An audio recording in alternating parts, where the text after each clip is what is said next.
Berita memilukan dari seorang bocah perempuan yang ditemukan dalam kondisi lemas dan memprihatinkan di Pasar Kebayoran Lama, Jakarta Selatan.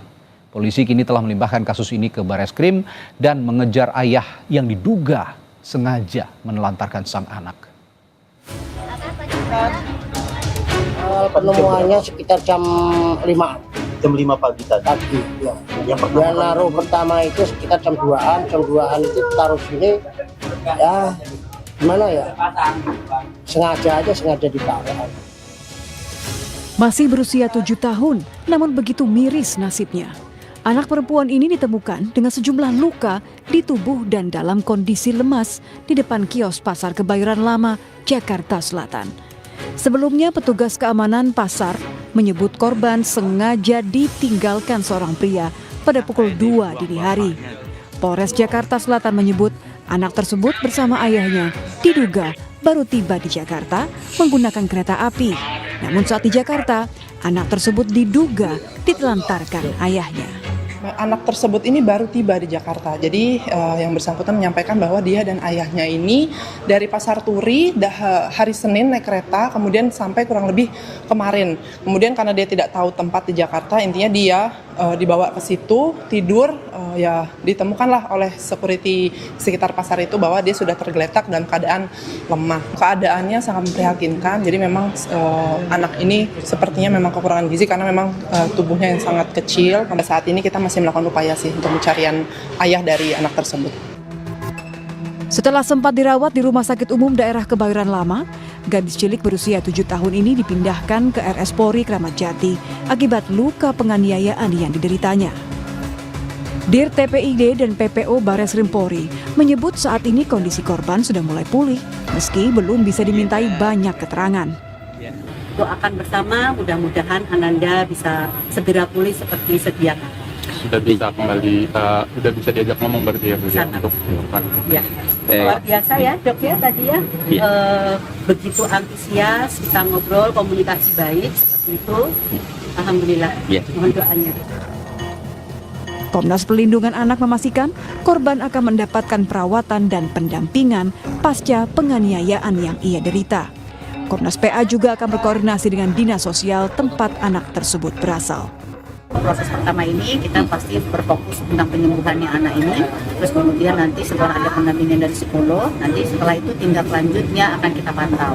Ya, nanti apakah akan ke dinas sosial atau ke panti, nanti kita akan kawal anak ini. Karena kebetulan memang bukan dari wilayah DKI Jakarta, kebetulan anak ini datang. Jadi makanya ini kita perlu koordinasi dengan berbagai pihak yang pastinya sama-sama kita memberikan perlindungan, sekaligus juga kita memberikan pengawasan kepada anak ini dimanapun anak ini berada. Hasil pemeriksaan polisi diduga penganiayaan dilakukan ayah sang anak di Surabaya, Jawa Timur. Kasus ini telah dilimpahkan ke Bareskrim Polri. Polisi pun kini memburu ayah yang diduga menganiaya anaknya. Tim Liputan Kompas TV, Jakarta.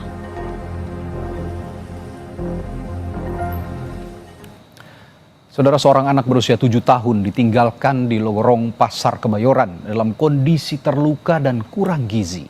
Ini polisi tengah memburu sang ayah dari anak itu yang diduga menganiaya dan menelantarkan anaknya sendiri. Lalu bagaimana langkah yang harus diambil? Kita akan tanyakan pada Komisioner KPAI, Diah Pusparini, yang malam hari ini sudah bergabung melalui sambungan virtual. Selamat malam, Bu Diah. Selamat malam. Ya. Bu Diah, dari penelusuran KPAI,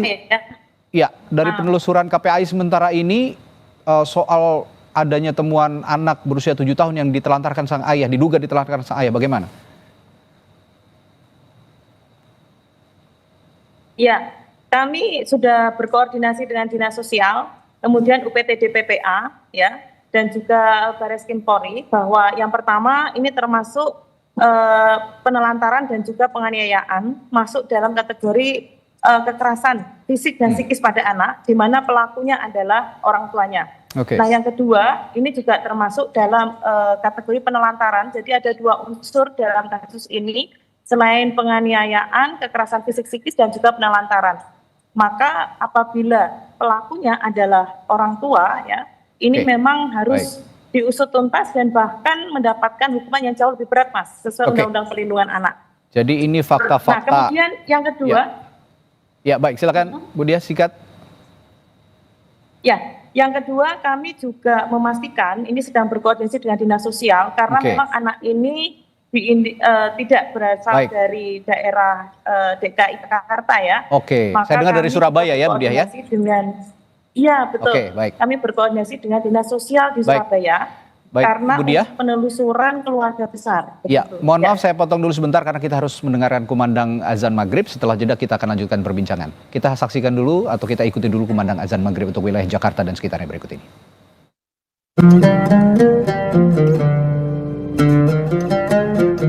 Allahu Akbar, Allahu Akbar.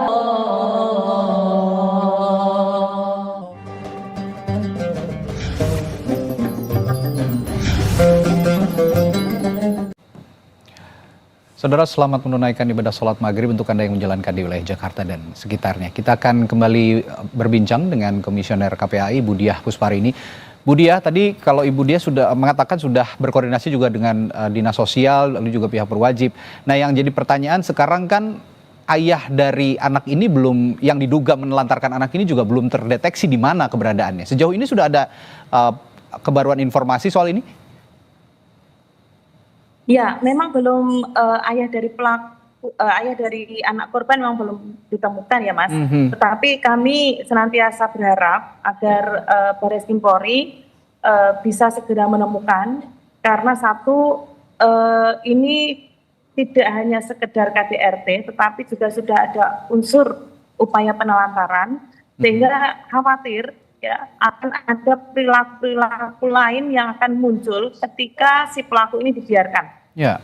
Nah, yang kedua, kita kan juga berharap agar anak ini terlindungi ya, meskipun orang tuanya adalah pelaku. Namun kalau tidak segera ditangkap, itu menjadi sebuah beban ya, dan juga hal yang menakutkan bagi anak apabila ketemu lagi dengan orang tuanya, kemudian juga nanti ada intimidasi dan lain sebagainya. Begitu, Mas. Ya, ini memunculkan traumatis yang luar biasa tentu saja bagi sang anak. Identitas ayah korban ini sebenarnya kan sudah diketahui, tapi saat ini belum diketahui keberadaannya begitu ya oleh polisi. Tapi yang ingin saya tanyakan, menurut KPAI, pelanggaran hukum apa saja yang terindikasi dalam kasus ini berdasarkan Undang-Undang Perlindungan Anak khususnya terkait penelantaran dan kekerasan, Bu Diah? Oke. Jadi kalau di dalam Undang-Undang Perlindungan Anak, ini jelas ya Mas, melanggar pasal 76C Junto 80. Ya, di situ adanya kekerasan yang dilakukan oleh orang lain, terutama dalam hal ini adalah orang tua, maka hukumannya ditambah sepertiga. Kemudian kalau dari unsur penelantaran itu di dalam Undang-Undang Perlindungan Anak pasal 76B ya. 76B. Jadi memang nanti akan berlapis. Ditambah dengan pelanggaran Undang-Undang PKDRT ya Mas, karena memang ada unsur kekerasan dalam rumah tangga. Kami sih sangat berharap polisi tidak sampai di situ, karena si anak ini kan jelas ditelantarkan dengan kesengajaan. Maka nanti ditambahkan dengan pasal perencanaan ya, pasal 340 KUHP. Sehingga kalau sudah ditetapkan sedemikian, maka pelaku ini bisa dituntut dengan maksimal, begitu Mas. Oke, sekarang kita juga ingin tahu kondisi korban yang saat ini masih dirawat di Rumah Sakit Polri Kramat Jati. Tadi kan Ibu juga menyinggung karena domisilinya bukan di sini ya, di Surabaya. Teknis pendampingan dan perlindungannya nanti bagaimana Bu kira-kira? Ya, yang pertama kalau sesuai dengan Permen 78 tahun 2021 tentang perlindungan khusus anak, memang ada satu yang namanya pendampingan ya, psikologis, psikososial. Kemudian yang kedua adalah reintegrasi sosial. Di sini ada juga kaitannya dengan rehabilitasi medis, kemudian ada kaitannya dengan rehabilitasi psikologis. Kemudian yang ketiga adalah bagaimana agar nanti anak bisa kembali bersosialisasi, kemudian juga berinteraksi dengan orang lain. Nah itu yang berat, karena di dalam kasus ini pelakunya adalah orang terdekat Mas ya, orang terdekat ayah. Maka diperlukan orang terdekat lain yang bisa melindungi dan menjamin anak ini tidak akan terkena penelantaran atau kekerasan. Nah siapa itu? dia adalah keluarga besar. Kalau Indonesia ini kan menganut extended family ya, sehingga harapannya selain ayah, mungkin nanti juga ada dari pihak ibu, atau mungkin dari keluarga besar lainnya yang memang di dalam pendampingan dari UPTD PPA dan Dinas Sosial. Jadi tidak bisa dibiarkan, nanti khawatirnya anak ini juga mendapatkan perlakuan yang serupa dari keluarga besar lainnya gitu. Oke. Saya ingin kembali ke konteks hukum. Tadi juga Ibu Diah mengatakan bahwa ini kan sudah berulang kali ya, orang terdekat justru yang melakukan kekerasan terhadap anaknya, entah itu kepada ponakannya atau siapapun.